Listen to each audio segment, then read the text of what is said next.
What was the scariest we need to leave now gut feeling that you've ever experienced? Story 1. Surfing a fairly secluded reef break, offshore across a channel. This place is in a very southern state of Australia. Overcast weather, but still an amazing day for waves. I was surfing with only one other guy. We were trading waves and getting to know each other in between sets. I asked what he did for a living, and he said he was a marine biologist. We'd both recently moved to the area and were new to surfing it as well. Despite it being extremely good surf, after 40 minutes he said, "I don't like this. Something feels off. I feel like I'm being watched.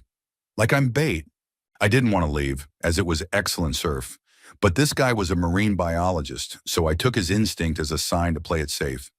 We paddled back across the deep channel together as quickly as we could, without panicking, and walked the 15-minute trek back to the car park, talking casually the whole way. I got his mobile number for future surfs together, given how small town it is here and not knowing anyone. We noticed a 15-foot inflatable boat pull up near the reef and hang around for a bit, but didn't think much of it. Later that night, while looking at my social media, I read about 3 fishermen who had been at the same location we were that morning, at the same time. As they pulled up to check their cray pots on the beach side of the reef, they were circled twice by a great white shark that was as big as their boat. That guy most likely saved me from a terrifying experience that day. I messaged him with a link to the Facebook page with the comments about what had happened.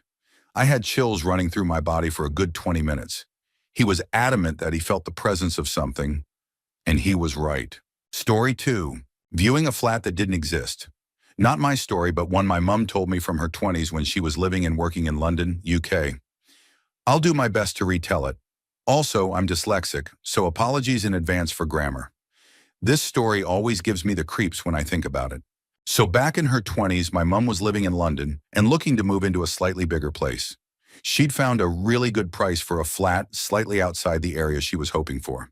She called the agent to book a viewing, and that's when things turned odd. The person booking the viewing started asking strange requests and questions, such as to bring her passport, her age, race, and physical appearance. He asked whether she would be coming alone, and if she had a car or would be taking the bus. He was very persistent that she should arrive by bus, explaining that it was a straight road down from the bus stop to the apartment block. Obviously quite unnerved by this call, but still interested, because the flat looked ideal, she and my dad, who were dating at the time, decided to check the exterior and surrounding area. The day before the viewing, they drove there, first passing the bus stop he had told her to arrive via. From the bus stop, there was about 150 to 200 meters of derelict wasteland that she would have to walk past to get to the flat. And standing at the end of the street, where this apartment block was supposed to be, was a huge abandoned building. Smashed, broken windows, graffiti, no entry signs, the works. Definitely nothing inhabitable in sight. Still, when she tells this story today, you can see how much it, rightfully, shook her. Of course, she didn't go to the viewing, but she did inform the police, advising them of the planned time and place. From what she saw and from following up with them, they didn't seem to take this tip seriously, and little was done. A couple of years later, while in a pub with some friends, she got chatting with a guy she had just met through mutual friends that night. He was in the police, and through conversation, her story came up. He said that the area at the time of her viewing had a major human trafficking issue. Still gives me chills. Story 3. When I was about 8, in 1985, an old El Camino pulled up alongside my friend and me, with a man saying he knew my mom. He did know her name, but something felt off, so I grabbed my friend and ran. When we told my mom, she went pale and called the police. Turns out this guy thought my mom had taken his job at the steel mill she worked at during that time and wanted to hurt her. He already had a warrant out for nearly hurting his wife that same morning. When I was 16, my mom had a terrible feeling about an outing some friends and I were planning. In hindsight, it was a bad idea to go anyway, but I did. Long story short, there was a car accident. My 2 best friends passed away, and I nearly did too. It'll be 30 years this November, and I still regret getting in that car every day. My friends might still be alive if I hadn't. My mom had that mama instinct. She still does. More recently, I was at our other house in the countryside with my oldest son, his wife, and their kids. There was a break in the storms, and my son decided to go home instead of staying the night. I was filled with dread at the thought of them driving home so late, since we were dealing with intermittent but severe storms. I was so overwhelmed that I started crying and begging them not to leave. Thankfully, they agreed. We all started home the next morning, with them following me and my husband. We came upon a stretch of road that we knew had no lights at night, and saw police barricading a washed-out bridge and cranes retrieving cars. We all got out to ask the officers what had happened. Apparently, several cars had kept going, not realizing the bridge was out. The lone survivor in the first car had told police they went off the bridge around 9:30 p.m. That's about the time my son had wanted to leave. My husband just looked at me, and my son hugged me extra tight because he knew what could have happened. Story 4. After graduating undergrad, I was working as a caseworker for individuals with developmental disabilities and got assigned a new case involving a young man with autism and severe behavioral concerns. I met him at his grandmother's house, as she had custody of him since his parents weren't around. I believe his mother was in prison. The young man was probably about 6'0" and weighed around 250 pounds, but had the developmental capacity of a 5-year-old with a very quick temper. The house he was living in was completely trashed, and the only piece of furniture not destroyed was an oversized beanbag chair in the living room. His grandmother had given up trying to send him to school because he would completely destroy the place if forced to go.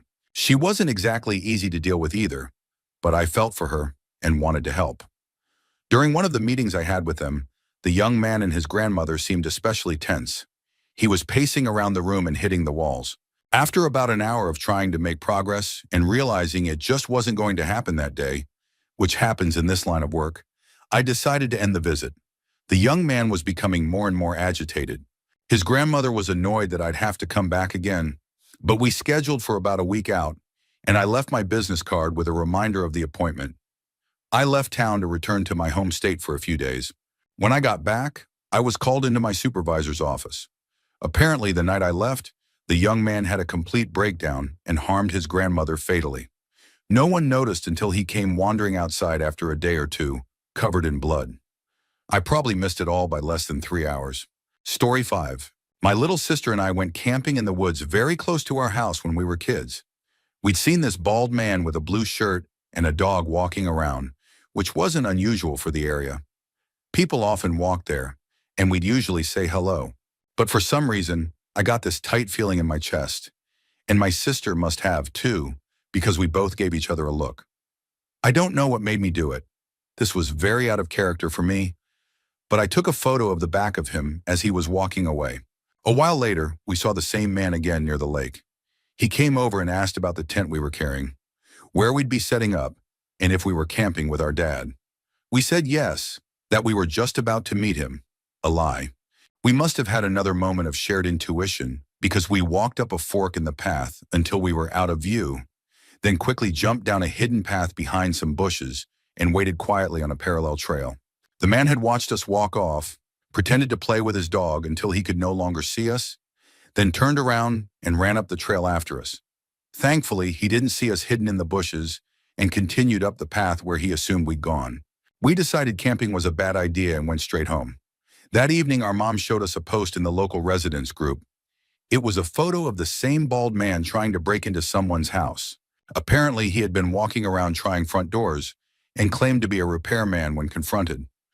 I really don't want to imagine what his actual intentions were, but we were very lucky that my sister and I knew those woods well enough to find a hidden path to avoid him. Story 6. I was around 10 or 11 years old and had been invited to a sleepover. My mom didn't really like me going to those because I'd usually end up staying up way too late and then being cranky the whole next day. When she dropped me off, she gave me her usual reminder. Just remember, if you want to leave, I will come get you. It doesn't matter what time it is, just call me. The sleepover itself was the usual routine. We watched a movie, gossiped, prank called some boys, this being before cell phones and caller ID, broke out the Ouija board, etc. It turned out the girl hosting the sleepover had an older brother, high school age, who also had a few friends over. I remember them standing in the doorway of the rec room watching us, and something about them made my blood run cold. I just thought, I'm going to go home. I went upstairs and asked to use the phone, saying I wasn't feeling well and needed to leave. Her mom initially told me no, and even mocked me a bit for being a baby, but I kept insisting that I needed to call my mom. I still remember the strong feeling that I had to leave. Eventually, I was allowed to use the phone. My mom came to get me, and we stopped by Dairy Queen on the way home. My mom was always cool like that. I still remember the massive relief I felt when she pulled up and I got into the car. Years later, I found out that the brother and or his friends had inappropriately touched some of the girls at the sleepover while they were asleep. No one reported it at the time, and it took years for the girls to compare stories and realize they weren't alone. I feel awful that happened to them, but I'm still glad I listened to my instincts and got out of there. Story 7. Back in 2019, my husband, our two girls aged 6 and 9, and I were on a road trip in the South. We had booked an apartment in Atlanta through Airbnb without knowing anything about the neighborhood. It turned out to be bad, really sketchy, with a lot of unsettling people hanging around. We went into the apartment, and immediately my 6-year-old said, "I don't like it here." The door didn't lock properly. The beds were dirty, there was rotting food in the fridge, and the bathroom looked like it hadn't been cleaned in ages. My husband called the owner, who was furious and refused to give us a refund. To de-escalate the situation, my husband offered not to leave a negative review if we could just get our money back. The owner agreed, but asked us to wait for him so they could talk about it in person. As soon as he hung up, I told my husband that we needed to leave now. We rushed to the car, and as we pulled out of the parking garage, we saw the owner driving up with 4 friends. He didn't see us, and we bolted out of there. We ended up at a hotel on the 14th floor. Didn't even feel safe at street level. Story 8. I was 12 at the time, and my favorite thing in the world was spending the night at my grandma's house. We lived in a remote area, and my grandma lived closer to the nearest town. Thursday night was grandma's night. I felt something off one Thursday and asked my mom if I could stay home instead with her and my dad. They reluctantly agreed. I went home, watched some TV, and went to bed. My bedroom was next to the living room. I wasn't really asleep when I heard my mom keep saying my dad's name over and over with a hint of panic. I peeked into the living room, and my dad was on the couch with his head tilted back, snoring loudly, which wasn't unusual. But my mom was beside him, shaking him and trying to wake him. She yelled at me to go back to bed. I didn't, obviously. I went to their bedroom to call 911. I told the dispatcher my dad was asleep and my mom couldn't wake him up. Eventually, the phone call went to the living room, and my mom talked to the dispatcher. They sent an ambulance to the middle of nowhere. My dad had taken a bottle of diazepam in an attempt to end his life. I remember sitting on the floor holding his hand and repeating over and over that I loved him. The ambulance came and took him to the hospital, lights and sirens all the way. We didn't know what had happened until a day or so later, and that's when our world changed. I'm very sure that if I hadn't called 911 that night, my dad wouldn't have made it. And it probably would have broken my mom too. And I still have no idea why I didn't want to go to my grandma's that night. I just had a feeling I needed to be home. Story 9. When I was in middle school, there were reports of a man driving around neighborhoods near our old elementary school trying to talk to girls and lure them into his car. We lived in one of those neighborhoods. One day after school, my friend and I were skateboarding when we saw a car matching the description following some younger girls we knew. We rode up to them and asked if everything was okay. The guy told us to go away, and the girls said he wouldn't leave them alone. We didn't take kindly to being told off, so we hopped off our boards and started hitting the side panels of his car. He screamed and sped off. We told our parents and a family friend, who was a detective at the time, what had happened and what we had done. Within 24 hours, the police had found his car because of the damage and arrested the guy. Story 10. I stopped by a friend's house to watch a ball game. He, his wife, and I were just relaxing when someone knocked on the door. It was the middle of the afternoon. He opened it, expecting others might come by. I heard him greeting someone. It was his brother, whom I had never met but had heard about. Very sketchy-looking guy. Rotted teeth, thin, long, greasy hair. My friend had told me he had a brother with a serious drug problem. They chatted about nothing in particular, and then the guy got a call on his cell. All he said to the caller was, "Not yet, I'll call you later." It seemed pretty clear that he had come to rob the place, and maybe worse. I looked at my friend, and it seemed like he had come to the same conclusion. Now my friend's wife is a no-nonsense woman, kind but athletic and tall. She had left the room to use the bathroom, or so she said. She came back in holding a handgun. I was thinking, what did I walk into? But calmly she said, Ron, you're strung out and came here with bad intentions. You need to leave quietly. And if you get any ideas, Chris is sitting outside in his truck to make sure you go. Ron didn't say a word. He just turned and walked out the door. We heard his old pickup drive away quickly. Chris came inside and said, he's gone. I don't think he's coming back. They asked me to leave so they could decide what to do. They had already called the police, who knew Ron well. The next morning, my buddy called me. The police had found Ron at the trailer park where he lived. He had been shot multiple times. They believed he had serious drug debts and had come to rob his brother. I told my friend I was sorry. He said, don't be. Story 11. When we were in our teens, my sister and I were walking our dog in our local forest area, very close to our childhood home. We were about to leave and had just clipped our dog back on the leash when a lady appeared out of nowhere and started chatting with us. She was odd. She told us her dog would love some socialization with our dog and asked if we could come back with her for 5 minutes. What I hadn't noticed, but my sister had, was that her dog was nowhere to be seen. The woman was almost herding us back toward the forest when, unbeknownst to me, my sister spotted a van out of the corner of her eye. I was still completely unaware at this point. Suddenly, my sister screamed, Dad! And to our luck, our dad had finished work and was now out on a run. He started waving and running toward us. When we turned back around, the lady had vanished. My sister looked back over at the van and saw the woman closing the passenger door before it sped off. Still no sign of a dog. I truly believe we were minutes away from something terrible. It felt like divine intervention that our dad happened to be at the right place at the right time. Story 12. A friend called me and said, there's a wildfire 8 miles away. Can you help me move my horses? So I drove down. She was wrong. It was 8 miles by road, but under 2 miles as the crow flies. We got the first set of horses out and down to another farm. I was working on the second group when suddenly everything got quiet. It was as if the world paused for a moment. I looked at the horse, and it looked ready to bolt. I took a deep breath, and suddenly the noise returned. The wind was scorching, and the light changed.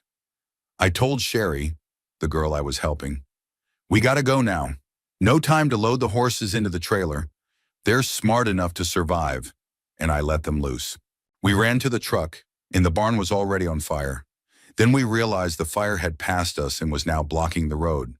So we jumped out and ran to a small pond for the horses and dove in, hoping the fire wouldn't reach us. It was about 20 minutes of absolute chaos. It may have been longer. It felt endless, terrifying, blistering hot, and deafening. We were rescued by a water-dropping helicopter from the fire department. It landed in the field and pulled us in. We were extremely lucky. The truck was burned down to the frame. The horse Sherry let go sadly didn't make it. The one I let go survived but had burns. That's probably the scariest moment I've ever experienced. Story 13. My brother and I were kids playing hide and seek in the front yard of our house. My brother was 3 and I was 6. He was supposed to be counting and finding me, but he was taking forever, so I peeked around the side of the house to see what was taking so long. He had lost interest in the game and was standing near the front gate that led to the street. As I looked, a brown car pulled up with 2 men inside. I didn't recognize the car or the men.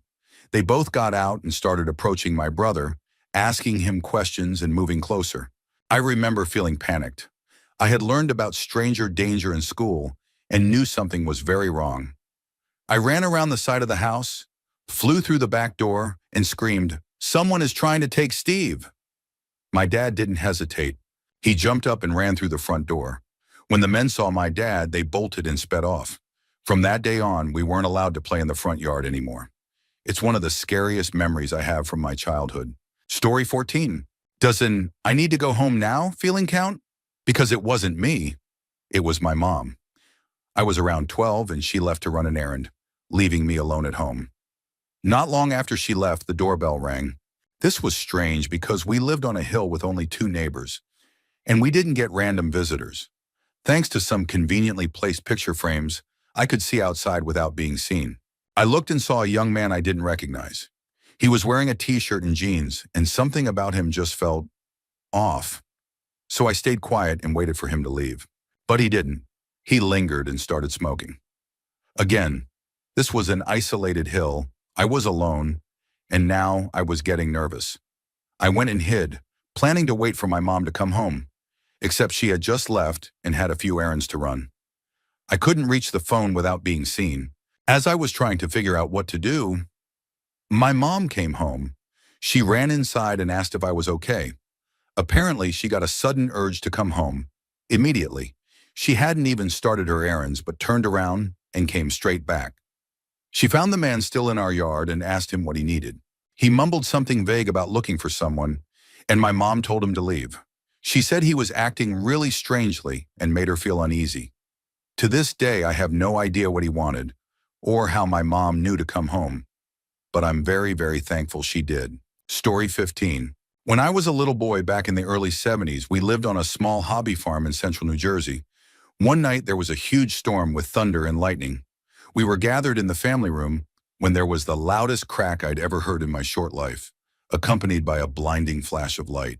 The power didn't go out, but the light bulb in the floor lamp next to the chair where my father had been sitting moments before exploded into hundreds of tiny shards. There was the acrid smell of an electrical fire, but it wasn't coming from the lamp. I asked my father, "Is the house on fire?" "Yes," he bellowed back at me. I started running for the door, but he grabbed my arm and yelled, "Don't move!" I was terrified and, in my 5-year-old mind, thought I was about to perish with my parents in a fire we could easily have run out of. I became hysterical. My dad released his hold on me, but my mom grabbed me as I again tried to run for a door. "I said stay put!" my dad shouted. I started sobbing that we were all going to die and yelled something back at my dad that he was going to get us all hurt. He didn't take it well. What I didn't understand at the time, and not until many years later, was that the house was clad in aluminum siding. My dad was an electrical engineer and understood that if the house had sustained a direct lightning strike, it would have become a huge capacitor that would discharge tens of thousands of volts through any watery, ion-filled human that contacted both the house and the wet ground just outside the door. As it turned out, the hit wasn't direct. Lightning had struck a huge maple at the back of our sheep paddock about 200 feet from the house. I went out the next day with my mom to explore and still remember seeing the remnants of the exploded tree scattered across the entire paddock. The fragments were bone white, bleached by the sap having been boiled out the instant the lightning struck. And the burning smell inside?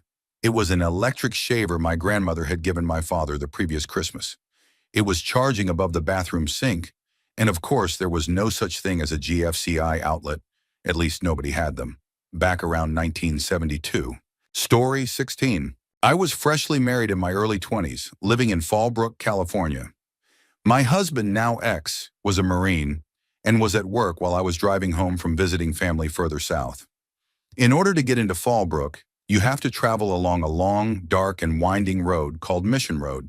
It was already a super dark night, around 11 p.m., and a little foggy as well. I was slowing down and coming around a slight bend in the road when all of a sudden the hair on my neck stood up, and I felt incredibly anxious.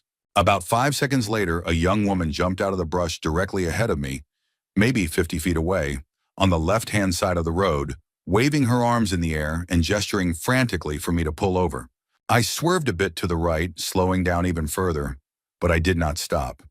She looked young, maybe early 20s or even late teens, and a little dirty, and I was immediately conflicted over whether to continue driving. But something told me not to stop under any circumstances. I got further up the road, slowed a little more, and dialed 911 with one shaky hand. The dispatcher said she'd send someone to check, but encouraged me not to feel bad. Apparently, there had already been calls about this girl over the last hour, and police had been unable to locate her during follow-ups. I heard a few weeks later about some carjacking and robbery attempts in the area. I was very relieved I trusted my instincts that night. Story 17. I was at a family gathering, basically a reunion, but just for family within reasonable driving distance. Probably 30 people altogether. It was at a county park on a small lake with some grills and buildings. Just an empty hall with some picnic tables inside. You could rent for this kind of event. The sky started darkening as a storm approached, so all the coolers, chairs, balls, and kids' toys were brought into the building in anticipation of rain. The plan was to wait it out since afternoon showers are pretty common during the summer. but something in the air didn't feel or smell right, even though it looked like a typical summer storm. The hair on my neck stood up, and I was in full flight mode. I can't really describe it. The feeling in my stomach was just pure dread. I told my wife to take my daughter and get in the car.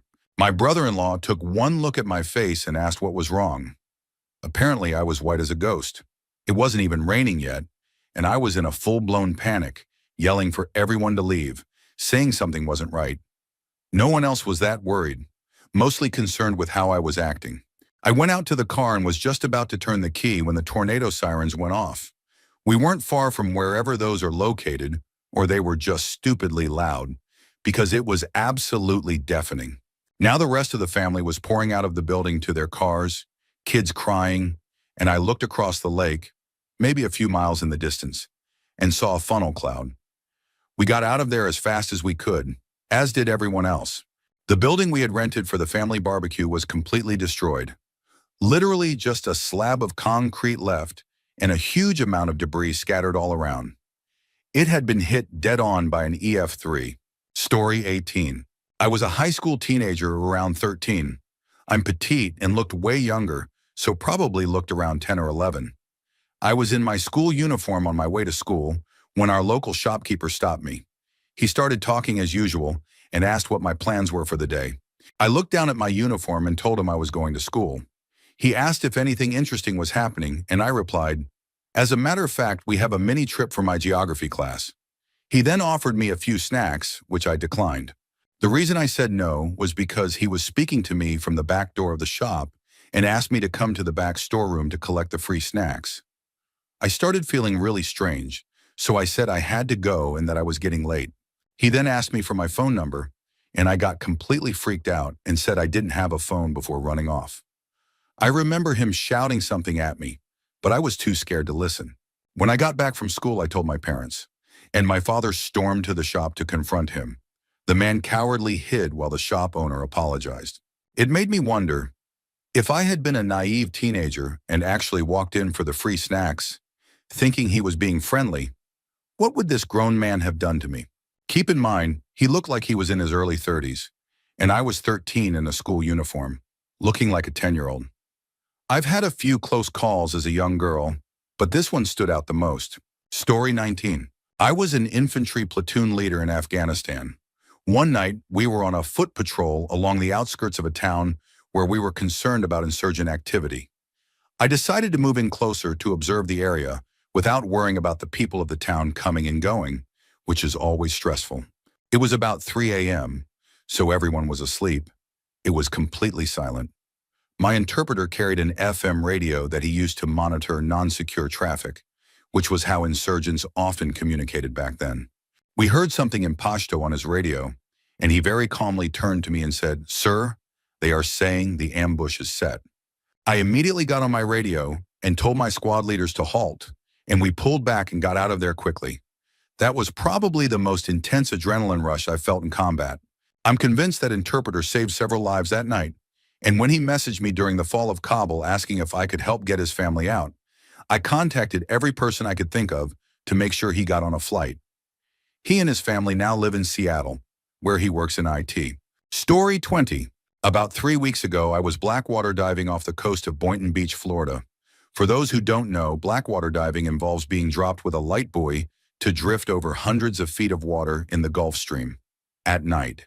The light attracts all sorts of deep-sea creatures that rise up to feed, making it a popular activity for underwater photographers. As a precaution, all divers must wear at least one light on their tank to be visible. I had accidentally grabbed my blue blinking light. Before I jumped in, the captain mentioned that blue blinking lights were commonly used by fishermen to attract large predators at night. As a regular shark diver, there's not much that scares me down there, but something about that gave me chills. I decided to switch my light for a regular green glow stick. That very same night, a well-known blackwater diver from another boat a few miles north was impaled in the leg by a massive swordfish. The fish tore the sword out of his leg and kept hitting him with it, similar to how they hunt large squid in deep waters. He suffered serious leg injuries and had to self-rescue from nearly 100 feet below. No idea if he'll ever walk again, let alone dive. That close call really stuck with me. Story 21. About a year and a half ago, I got out of a concert hall with my friend with benefits, her friend and her friend's boyfriend. We walked across a busy street to a bar around 2:30 a.m., got a quick tequila shot and a drink to end the night. Then we left to wait for our Uber. We were sitting on the curb by the road when a group of people walked over to our side. They looked like trouble, just had that energy, like they were looking to cause problems. I looked at my FWB and pulled her up. She gave me a confused look at first, then saw the "we need to leave now" look in my eyes. She turned around and told the others, "We're going." Not 5 seconds later, bang, bang, bang, bang. I felt what seemed like a painful splinter in the back of my leg, but we ran straight to a nearby police car for cover. Turns out a bullet hit the exact spot on the curb where we had been sitting, and a fragment lodged in my calf. It wasn't even aimed at us, just a wild shot. Tragically, someone lost their life that night. My gut instinct might have saved one of us from becoming collateral damage. The only reason I realized there was stone embedded in my leg and not just a pulled muscle was because an officer noticed blood running down and thought I'd been shot. A quick statement and ER visit to get a marble-sized shard of concrete removed, while absolutely exhausted and still buzzing from the night, and I was on my way home by 6 a.m. I didn't fully process what happened until I got home and thought, holy crap, I can't believe I'm alive right now. Story 22. I'm a teenage girl who worked at a restaurant pizza shop. I was harassed by these two men one weekend who were totally intoxicated, so they were kicked out. The following weekend, they returned and tried to sit next to me at the counter connected to the bar, but they couldn't, so they chose a table across from me and moved both their seats to stare directly at me. They would only order from my counter instead of our waitresses, stared at me constantly, made jokes about harming a girl, and just generally freaked me out. I ended up going to our upstairs employees-only section to fold boxes. I was up there alone, down a hallway where nobody would hear me. I started feeling sick to my stomach as I heard someone walking up the stairs and whispering. I closed the door, turned off my music, and texted my mom. The two men had followed me up there, then tried to go down the unlocked hallway. But another waitress noticed them bothering me and caught them trying to come after me. I just had this gut feeling when I heard them coming. She came down the hallway and told me to be quiet and hold our body weight against the door. We waited for them to leave while they stood there, waiting for me to come out before making some disturbing remarks and going back downstairs. My dad came and picked me up early because I just felt so off. The following day, I had to come in for another shift, and as I was clocking out, the TV started playing a true crime documentary about a girl with the same name as me who had been kidnapped and assaulted by two men. My stomach dropped, and I gave my notice shortly after that. I realized I wasn't going to be protected there, and wouldn't be surprised if those men returned again. Story 23. I was camping in eastern Arizona with a friend of mine. We like to hike in this particular area that's fairly isolated. We found a spot probably 14 or 15 miles deep into the forest along small quad and bike trails and set up camp for the night. We put out our fire and went into our tents.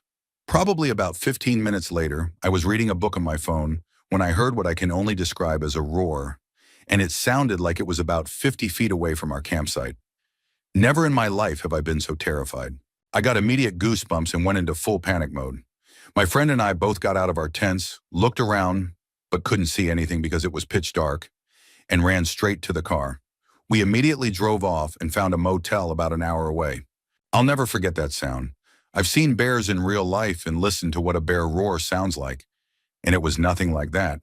The one we heard was almost high-pitched and filled me with instant dread. No clue to this day what it was, but I'm glad we got out of there. We came back the next day, and everything was as we had left it, except the coals in the fire were scattered around a bit. There had been no wind that night, so I don't know what caused it.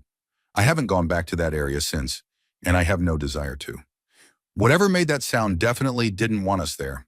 Story 24. I was supposed to get off my retail job at 10 p.m. and catch the first bus I needed to get home. My manager had me stay later, so I had to catch a later bus and change my route since my usual second bus stopped running. I noticed this late bus ride was empty, unlike the 10 p.m. one that was usually full. The stop wasn't my usual, so I just sat and waited. I was texting my best friend, asking her to pick me up since sometimes buses don't show or are late. She wasn't answering because she ended up working late too. Then I started noticing my surroundings. I was just off a main street, south of several closed corner stores. I realized this bus bench was right by a park that closes at sundown. There were no cars and no people. The streetlight near the bus stop was out. I immediately felt unnerved and trapped. Nothing was open, and nothing was nearby. A man was walking toward the bench I was sitting on. He was coming from the park. He would pass under a streetlight and be illuminated, then disappear into the darkness before coming back into the light again. My heart was pounding. He came up behind the bench but didn't sit. He just stood behind me, slightly to my right. Then he started walking around the bench, circling me. I called my friend and pretended she had answered. I left a voicemail. "Hey, you almost here?" "Yep, I'm still here. I'll hop in as soon as you pull up. Want to grab food?" "Nah, we had fast food last week." The man kept circling me. I was too scared to look at his face. I hung up and put my phone away, then realized I had my box cutter in my bag. I pulled it out and started playing with it, pushing the blade in and out. He stopped circling me. I finally looked at him and stood up. He turned and walked away. My friend pulled up soon after. We drove past the man who was still walking aimlessly. I bought a car about a week later. From that point on, I always gave my coworkers a ride home if we worked late together and needed one. Story 25. My wife and I used to live in a rural exurb outside a large metropolitan area. We were on the interstate, about halfway between the city and our home, when my wife, who was 6 months pregnant, started having contractions. At the next off-ramp, I turned around and headed back toward the city, planning to go to the ER. I took the very first exit on the outskirts of the city. It was pretty desolate. The only thing on that 2-lane road were a couple of rock quarries, which were empty after dark. There wasn't much light on that winter darkened evening. I pulled into a gravel turnout just south of the off-ramp, came to a stop, leaving the engine running, and turned my full attention to my wife. A few minutes passed before my attention was pulled away by a car parked across the turnout, suddenly turning on their headlights with high beams. My wife grabbed my arm and said, "We've got to get out of here." And I was like, "Yeah." So I dropped it in gear and took off down the 2-lane road toward the city. The other car gave chase for a while, but I floored it. I drove a Dodge Stratus. Eventually we got into civilization, and the other car turned around and left. We spent the night in the hospital, narrowly avoiding the premature birth of my son. He's 17 now. We guessed that I hadn't noticed my headlights were shining on some kind of suspicious activity, possibly a drug handoff, because I was focused on my wife, and it angered whoever was there. But who knows? You never really know, and danger can be anywhere. Story 26. When I was looking for a new place to rent a few years back, I found a spot not far from the house I was moving out of. To my surprise, when the front door opened, it was someone I recognized from school. They were a few years younger than me, which mildly bothered me, but not enough to walk away. The strange part was that they didn't remember me at all. As we were talking, I started to feel this creeping sense of danger. I couldn't explain it. Everything the guy was saying sounded reasonable, and the price for the room was about average for the time. But something about him was very unsettling. He was extremely thin, and normally I wouldn't feel threatened by someone with his build. But something about him was setting off alarm bells in my head. It peaked when I was being shown the room and had my back to him. I could almost feel his eyes boring into the back of my head. I kept a polite facade but left shortly after, claiming I had a few more places to look at that day. About 18 months later, I was driving past that same house and saw police tape all over it. I tried to find out what had happened online but couldn't find anything. To this day, I hesitate to call out to people I remember from back then. That memory serves as a reminder that many years have passed, and I have no idea what some of them are like now. Story 27. My ex had been planning to have me harmed and make it look like a home invasion. His behavior had shifted in a very strange way the week before. I found out later that he had gotten another woman pregnant behind my back and had planned to move her in and have my kids taken into state custody. Their father had already passed away. He wanted to collect my life insurance. That morning, I got up right after he left for work, got dressed in the first clothes I could grab, woke up my kids and told them we had to leave. I told them not to ask questions, just that we needed to go. The door that led from our garage into the house was always religiously kept locked. That night, it had been left unlocked. In the weeks leading up to this, Our security alarm had been bypassed, and he tried to blame my oldest son, even though my son didn't even know how to do that kind of thing. My ex had taught someone else how to disable it. Story 28. I was riding my horse in our outdoor arena, along with a friend on her horse. Suddenly, both of our horses froze and looked out toward one of the hayfields, which is surrounded by a forest preserve. We could see a huge animal walking casually toward a small group of trees in the middle of the field. I have 7 German shepherds, so at first I thought it might be one of my dogs. But it wasn't walking like a dog. Plus, our horses are used to dogs. They wouldn't be this afraid. I pulled my phone out and zoomed in on the animal. It was a mountain lion in Wisconsin. Our horses were just frozen, staring at it, but they were also trembling. I've never seen my horse so scared. I didn't really know what to do, because I thought if we rode back to the barn, the mountain lion might chase us. The barn was behind us, but our horses wouldn't turn their backs to it. So we backed our horses up until they were willing to turn around, then rode the horses straight into the barn and shut the doors. We called the Department of Natural Resources, sent them the video, and they came out and were actually able to tranquilize the mountain lion and relocate her. Apparently, that specific mountain lion was already known for being too comfortable around humans, and she liked to roam. I'm very grateful she didn't harm any of our animals, but it was an experience that scared me in a way I've never felt before. Story 29. I was at a party at my then best friend's house. She lived with her brother and another close friend of theirs. They invited a good number of people, around 50, but they were all people that we knew. It was a lot of fun. People were outside playing games or inside mingling, making food, etc.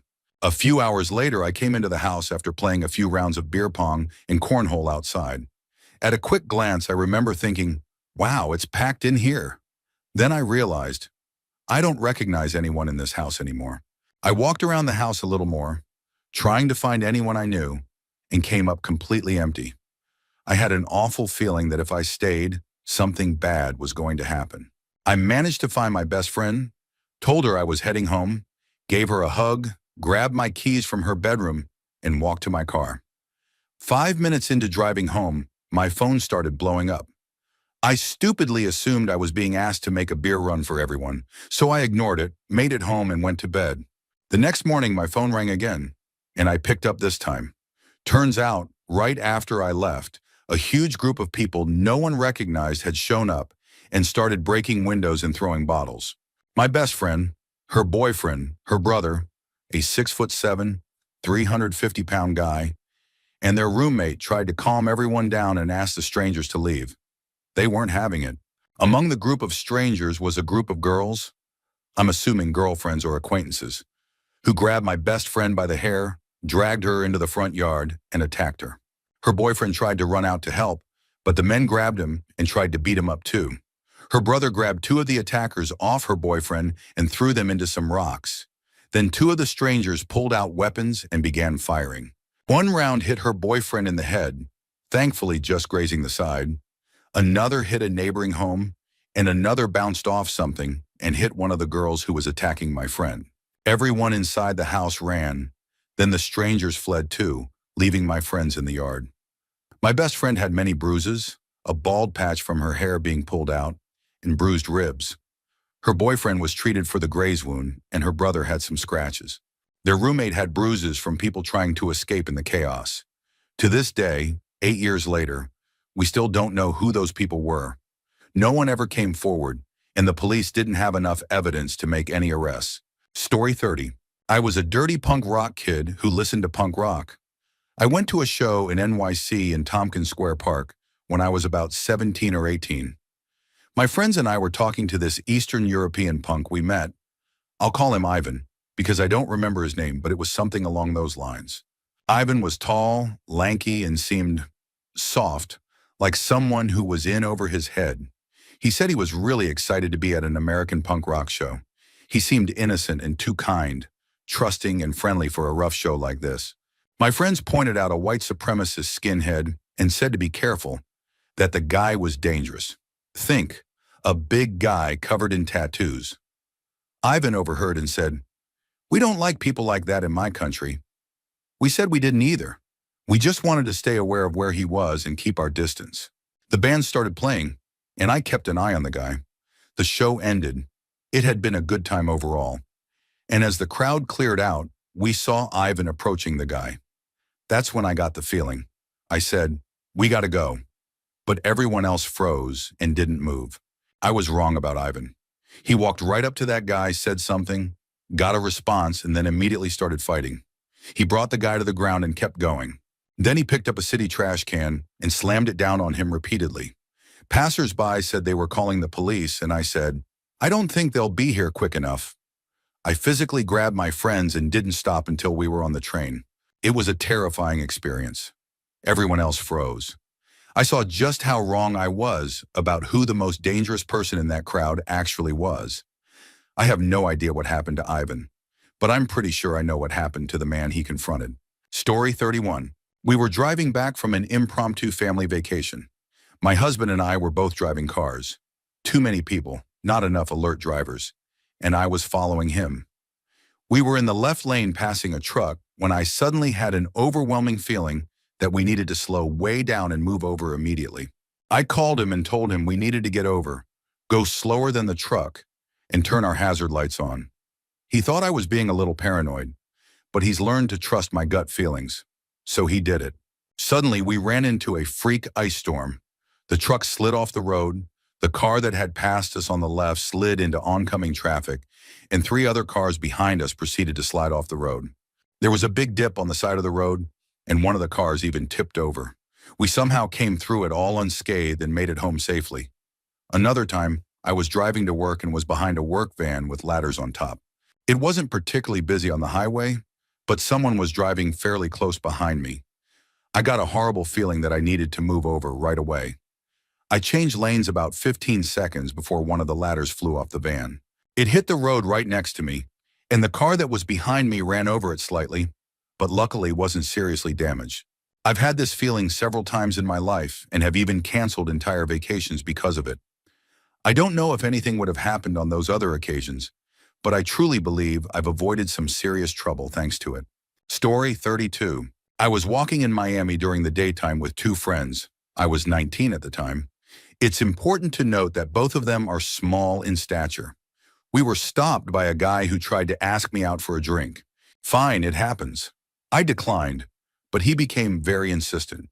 He had a strange, intense look in his eyes, and when he shook all of our hands, his grip was uncomfortably strong. The whole interaction felt off. It wasn't just regular catcalling. He stared at all of us and said, "All of you look interesting, especially her," while pointing at me. We were finally able to walk away and kept moving, but something about it made all the hairs on our necks stand up. A couple of hours later, we had decided to stick to a more crowded area. We came back to my car, and there was another man circling it with a cigarette in his mouth, checking out the tires. We waited from a distance until he walked away, then rushed into the car and left. We had originally planned to go to the beach that day, but after everything, the mall felt like a safer option. About a week later, I saw a post warning that Miami had seen a recent influx in human trafficking activity, and people were being told to stay alert. Turns out we were unknowingly in the middle of one of the districts affected that day. Story 33. In 2012, I drove across the country from Philly to LA with a good friend of mine. I'm a big guy and she's a smaller woman. Just for context, we camped the whole way out. The plan was to get to LA, drop her off at her new apartment, and then I'd fly home. She couldn't move in until Wednesday morning, and we arrived outside of LA on Tuesday evening. We didn't have money for hotels, so we decided to camp in Angeles National Forest. I don't know why, but I had a weird feeling about camping that close to a major city. The vibe felt off, but we got there, set up before dark, and ate dinner. My friend asked, "If you could see any animal tonight, what would you want to see?" And I swear I said, "Not a person." When we arrived, there was only one other campsite in the area, around the bend from us. We saw the guy camping there. Anyway, we went to sleep. At some point in the night, I woke up. There was a flashlight shining around our tent. I figured another camper had arrived after we fell asleep. Then I heard a man's voice, clear as day, right outside the tent. "Who's in there? Who's in that tent?" My friend woke up too and said, "Hello?" So I knew I wasn't imagining it. We both called out, asking who it was, but got no answer. We didn't hear footsteps walking away or see the flashlight again. I started panicking. Why would someone come up to our tent in the middle of the night? I grabbed my headlamp and my knife, unzipped the tent, and jumped out quickly, in case someone was waiting. But no one was there. I looked everywhere, nothing. No other campsites in sight. My friend said we should try to go back to sleep, but I was too freaked out. It was 4 a.m. and raining. I told her we needed to leave right then. She said I was scaring her, and I said, good. We threw everything in the car, all wet and crumpled, and got out of there. On the road out of the campsite, we saw what I assumed was the guy. He wasn't the same man from the other campsite, just some random person walking back toward our site. I cracked the window as we passed and said, dude, what the heck? All he said was, sorry for freaking you guys out, and kept walking back in the direction we had just left. We booked it to Santa Monica because we had no idea what else to do. I still have no clue why he did that, but it scared me more than anything. I haven't camped in Angeles since, though I'm actually going again this summer. Story 34. I woke up on a day I had planned to go out with some friends to a party, sheer event for some daytime drinks with a truly horrible feeling in my stomach. I couldn't shake it, and I even told my dad about it before I left. I had been looking forward to the event for weeks, even bought a whole new outfit, including shoes. But suddenly I was hearing this voice in my head telling me not to go. I almost hoped something would happen on the way there, just to give me a reason to turn back. But there was no rational explanation for my fear. It was my day off, I was going to see good friends, and everything should have felt perfect. So I brushed it off as some kind of strange anxiety overlap and made a mental note to talk to my doctor if it ever happened again. Once I arrived and started drinking, the feeling went away, but so did my memory of the entire day. The next thing I remember is coming to about 12 hours later and realizing I had been drugged and assaulted. Story 35. When I was about 16, my best friend and I used to hang out at a coffee shop before we went to a class we were taking together at a local college. There was a guy in our class, around 17 or 18. We'd make small talk, but something about him made my bones feel cold. My friend kept saying we should invite him to the coffee shop with us, but I kept making excuses. Eventually, she invited him to meet up with us and a few other friends, but I couldn't shake the sense of danger I felt around him. The guys in our group all said he gave off creepy vibes, but most of the girls thought he was cute, so they didn't agree. I started getting up and leaving whenever I saw him after that. About a month later, he walked into the coffee shop with this intense, fixed grin on his face. He looked absolutely terrifying and kept letting out small laughs. He came up to our group and said he was paying for everyone's food and drinks because today is a magical day. I was really unsettled, so I made an excuse, left, and went home. The next day, his photo was in the newspaper. It was a selfie. Him grinning and pointing at the police station behind him. Right after he had lunch and a drink with my friend group, he walked over to the police station and turned himself in. That morning, he had taken the lives of both his parents. Story 36. I was 22, had just split from the father of my kids, and had spent the day visiting family. When the kids and I got home, the house was dark. I parked the car in the garage and left my two youngest in their car seats while I quickly ran inside to use the bathroom. I sent my oldest upstairs. The living room, kitchen, and bedrooms were all on the second floor of this old beach house, to turn on the lights and get into pajamas.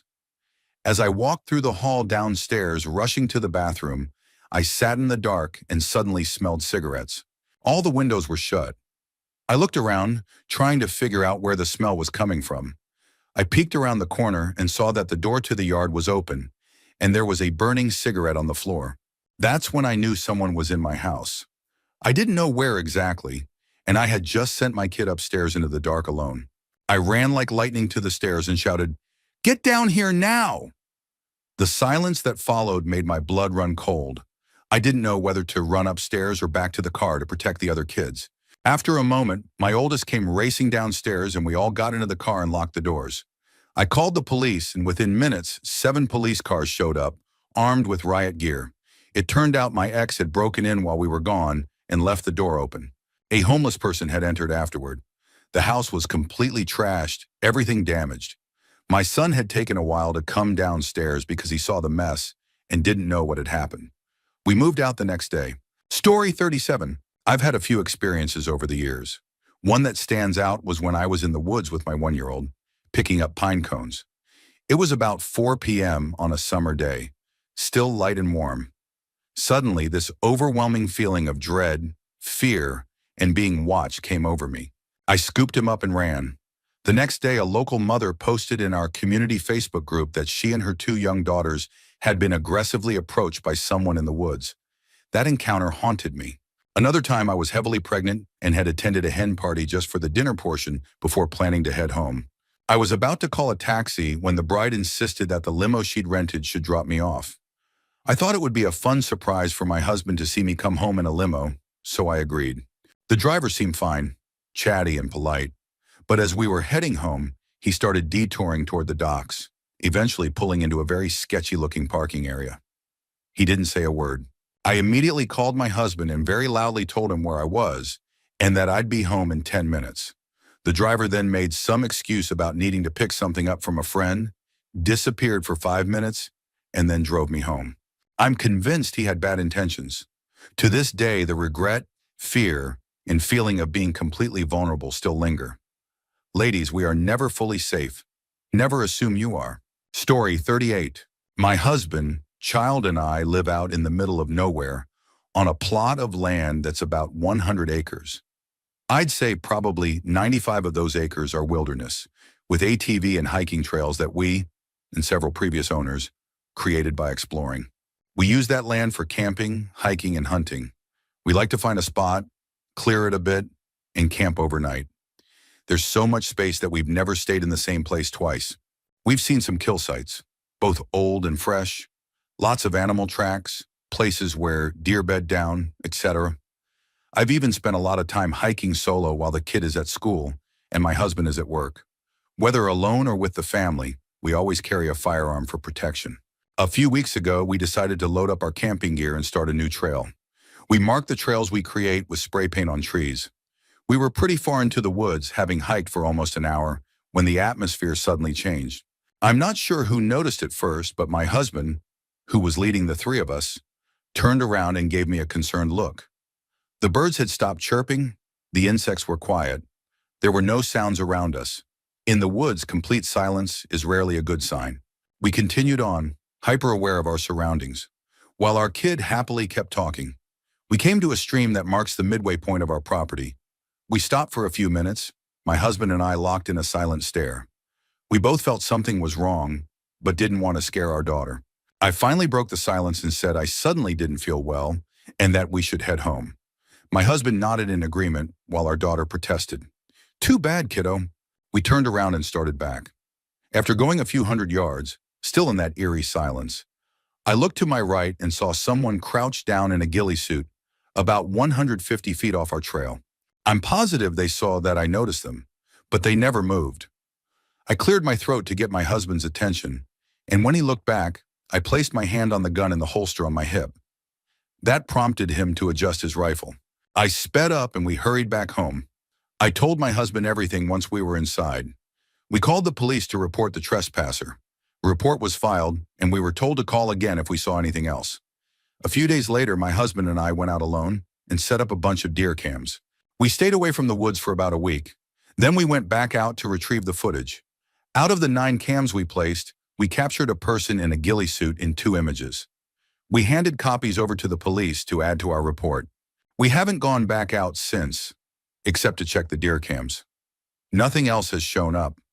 But what unsettles me even more is thinking back to the times when we were camping and heard movement near our tent at night.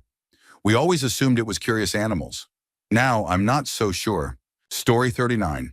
When I was in 4th or 5th grade, I was with a couple of my close friends.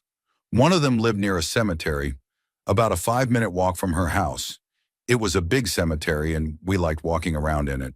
Behind the cemetery was a shortcut through the woods that led to a large park, which coincidentally was right next to our school. The 3 of us were just walking around the cemetery when all of a sudden, a blue truck pulled up next to us on the road that ran through the area, probably only 10 feet away. I could see 2 men inside, and they were just staring at us. I instantly got this gut feeling that something was very wrong and told my friends, "We need to go now." It's a little hard to explain, But right before the shortcut into the woods is a fence with a cutout that leads into a field of grass and a hill. That hill leads into the neighborhood where my other friend lived.